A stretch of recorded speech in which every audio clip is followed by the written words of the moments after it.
నమస్తే welcome to our channel. ప్రస్తుతం మనతో Vedic astrologer, tarot reader, crystal healer Anupama గారు ఉన్నారు. వారితో మాట్లాడదాం. నమస్తే అనుపమ గారు. అనుపమ గారు, బ్లాక్ మ్యాజిక్ ఉంటుంది అని చెప్పారు. అలాగే ఏ ఏ నక్షత్రాల మీద ఎక్కువ ఎఫెక్ట్ పడుతుంది అని చెప్పారు. ఆస్ట్రాలజీలో చార్ట్ ఒకసారి చూపించుకోవాలి అని కూడా చెప్పారు. అయితే ఎలా తెలుసుకోవాలి వాళ్ళు అనేది కూడా చెప్పారు. ఇంట్లో ఎవరికైనా ఉన్నా సరే చాలా అది అద్భుతంగా వివరించారు. అయితే నిజంగా ఉంది అండి, చార్ట్ చూపించుకోవాలి అంటే ప్రతిసారి వీలు కాకపోవచ్చు. మీరు చెప్పని ఇప్పుడు ఆ నక్షత్రాలు ఉన్నాయి అని డౌట్ ఉండొచ్చు వాళ్ళకి. అప్పుడు వాళ్ళు ఎటువంటి రెమెడీస్, అట్లీస్ట్ ఆ రెమెడీస్ వల్ల వాళ్ళకి కొంచెం క్యూర్ గా అనిపిస్తే అప్పుడు వెంటనే వాళ్ళకి కూడా అనిపిస్తుంది కదా, మేము చార్ట్ చెక్ చేయించుకుంటే ఇంకా బయటకు వచ్చేస్తాం ఈ ప్రాబ్లం నుంచి అని. ఆ రెమెడీస్ చెప్పండి. అసలు చేతబడి జరిగింది అంటే కనుక దాని నుంచి బయటకు రావడానికి కొన్ని రెమెడీస్ ఏంటంటే ఎవ్రీ డే ప్రతిరోజు కూడా వీళ్ళు మనకి కళ్ళుప్పు ఉంటుంది కదా, ఆ కళ్ళుప్పు బకెట్ ఆఫ్ వాటర్ లో వేసేసి రూమ్స్ అన్ని క్లీన్ చేసేసుకోవాలి. వీలైనంత మట్టుకు వాళ్ళ సరౌండింగ్స్ ని చాలా నీట్ గా పెట్టుకునే ప్రయత్నం చేయాలి.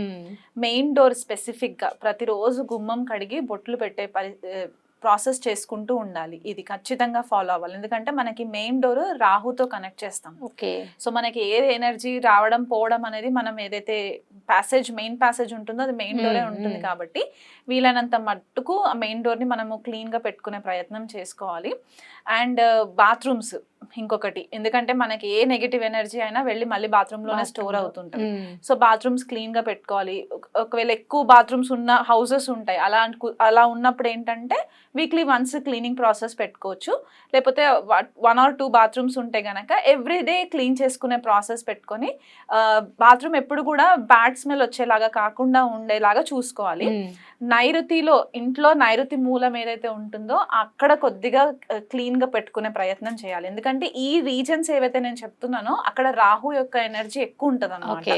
సో మనకి ఆ రాహు యాక్టివేషన్ లోకి వస్తున్న కొద్దిగా మనకి ఇంట్లో డిప్రెషన్ ఎన్వైరన్మెంట్ కనిపిస్తూ ఉంటుంది. ఇంకొకటి ఏంటంటే మనకి రెగ్యులర్ గా మనం ఏం చేసుకోవచ్చు అంటే దేవుడిది ఏదన్నా ఒక మంత్రం చాంటింగ్ కాన్స్టెంట్ గా ప్లే అవుతూ ఉండాలి. ఇంట్లో ధూపం వేసుకుంటూ ఉండాలి. ఉదయం సాయంకాలం ధూపం వేసుకుంటూ ఉండాలి. ఇవి మనకి నార్మల్ ప్రాసెస్. ఇవి కాకుండా దేవత ఆరాధన, ఏ దేవత ఆరాధన చేసుకోవాలి. జనరల్ గా ఉగ్రదేవత ఆరాధనలు చెప్తూ ఉంటారు. ఎందుకంటే ఇది కొన్నిసార్లు ఏమవుతుందంటే మనము తాంత్రిక దగ్గరికి వెళ్తే వరకు మనకి ప్రాబ్లమ్స్ కి సొల్యూషన్ ఉండదు. అలా వెళ్ళలేని వాళ్ళు కూడా ఉంటారు. ఆర్థిక స్తోమత కరెక్ట్ గా లేక, నమ్మచ్చో నమ్మలేకపోవచ్చు. ఇలాంటి ఉన్నప్పుడు ఏంటంటే మనం ఏం చేస్తామంటే డైరెక్ట్ సోర్స్ ఎనర్జీ యొక్క పాదాలని పట్టుకునే ప్రయత్నం చేయాలి. సో ఇక్కడ వీళ్ళకి ఏంటంటే దగ్గరలో ఎక్కడైనా సరే ప్రత్యంగిరి అమ్మవారి టెంపుల్ ఉన్నా, వారాహి ప్రత్యంగిరి అమ్మవారి టెంపుల్ ఉన్నా, శివుడికి ప్రతిరోజు లింగంకి అభిషేకం చేయించుకునే ప్రాసెస్ ఇదొకటి. శివలింగార్చనం చేయించుకోవడము, అభిషేకం చేయించుకోవడము ఒకటి. ప్రత్యంగిరి అమ్మవారికి రెగ్యులర్ గా పూజలు చేయించుకోవడము. స్పెసిఫిక్ గా అమావాస్య అష్టమి రోజు కొన్ని టెంపుల్స్ లో హోమాలు చేస్తూ ఉంటారు. అవునండి. ఆ హోమాలు చేయించుకోవడము, దాని వల్ల కూడా వీళ్ళకి కొద్దిపాటిగా రిలీఫ్ ఉంటుంది. వీళ్ళకి ఒక మనోధైర్యం రావడము, ఆత్మస్థైర్యం పెరగడానికి కూడా ఛాన్సెస్ ఎక్కువ ఉంటాయి. అలా కాకుండా మనము ఎక్కువ మట్టుకు రాహు, కుజుడు, కేతు ఈ కనెక్టివిటీ మనము ఉండే ఛాన్సెస్ ఉన్నప్పుడు ఏంటంటే సుబ్రహ్మణ్యేశ్వర స్వామి ఆరాధన కూడా రెగ్యులర్ గా చేసుకోవడం వల్ల కూడా కొద్దిపాటిగా హెల్ప్ అయ్యే ఛాన్సెస్ ఉంటాయి. సో మంగళవారం పూట దగ్గరలో ఉన్న సుబ్రహ్మణ్యేశ్వర స్వామి ఆలయానికి వెళ్ళడము, పుట్టలో పాలు పోసుకోవడము రెగ్యులర్ గా ఇవి చేసుకుంటూ ఉండాలి. ఒకవేళ వీళ్ళకి ఇంకా తీవ్ర స్థాయిలో ఉంది అని అనుకుంటే గనక ఈ రెమెడీ మాత్రము గురువు ఎవరైనా ఉండి వాళ్ళు గురు స్వరూపంగా ఏదైనా మంత్రోపదేశం దీక్షలాగా తీసుకుంటే బగలాముఖి అమ్మవారికి ప్రార్థన చేసుకోవడం వల్ల కూడా వీళ్ళకి కొద్దిపాటిగా రిలీఫ్ ఉంటుంది. స్పెసిఫిక్ గా బగలాముఖి అమ్మవారు ఏంటి అంటే ఇక్కడ రివర్స్ చేసేస్తారు అనమాట. ఎవరైతే మనకి అభిచార ప్రయోగాలు చేస్తూ ఉంటారో వాళ్ళ దగ్గర నుంచి ఎనర్జీ వచ్చేలోపు అమ్మవారు వాళ్ళని అటాక్ చేసే ఛాన్సెస్ ఉంటాయి. ఈవిడకి పీతాంబర అని కూడా పేరు ఉంటుంది బగలాముఖి అమ్మవారికి. సో ఎల్లో కలర్ బట్టలు వేసుకోవాలి, పసుపు రంగు బట్టల్లో పీతాంబరం అంటే పీతవర్ణంలో ఉంటుంది. సో ఎల్లో కలర్ బట్టలు వేసేసుకొని అమ్మవారిది బగలాముఖి గాయత్రి మంత్రం కూడా ఒకటి ఉంటుంది.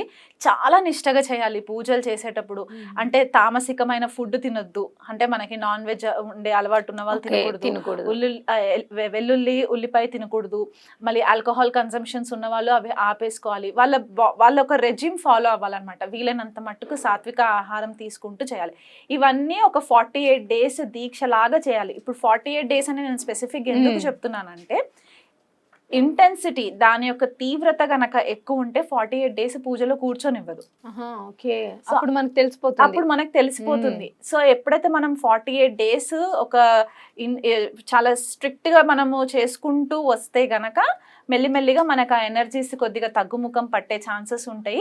ఎవరైతే ఆ ఎనర్జీస్ పంపడానికి ప్రయత్నం చేస్తున్నారో మనకు ఒక ప్రొటెక్టివ్ ఆరా లాగా మన బాడీ చుట్టూ ఒక ప్రొటెక్టివ్ షీల్డ్ వచ్చేస్తూ ఉంటుంది అనమాట. వీలైనంత మట్టుకు ఎవరైతే అనుమానాస్పదంగా మనకు అనిపిస్తూ ఉంటారో మన సర్కిల్లో, బయట ఫుడ్ తినకపోవడము, బయట వాటర్ కన్సంప్షన్స్ చేయకపోవడము, ఎవరింటికైనా వెళ్ళినా కూడా ఎవరైనా ఫోర్స్ చేసినా కూడా ఫుడ్ యాక్సెప్ట్ చేయకపోవడము, ఇలాంటివి కొన్ని మనం ప్రికాషన్స్ తీసుకోవచ్చు. ఇంకొకటి ఏంటంటే ఈ తమో గుణం ఉన్న ఫుడ్, మనం తామసిక ఫుడ్ తీసుకున్నప్పుడు ఏంటంటే మనలో కూడా తెలియకుండా తమో గుణం వచ్చేస్తుంది. కాబట్టి దానివల్ల కూడా మనం నెగిటివ్ ని ఎక్కువ అట్రాక్ట్ చేసే ఛాన్సెస్ ఉంటాయి.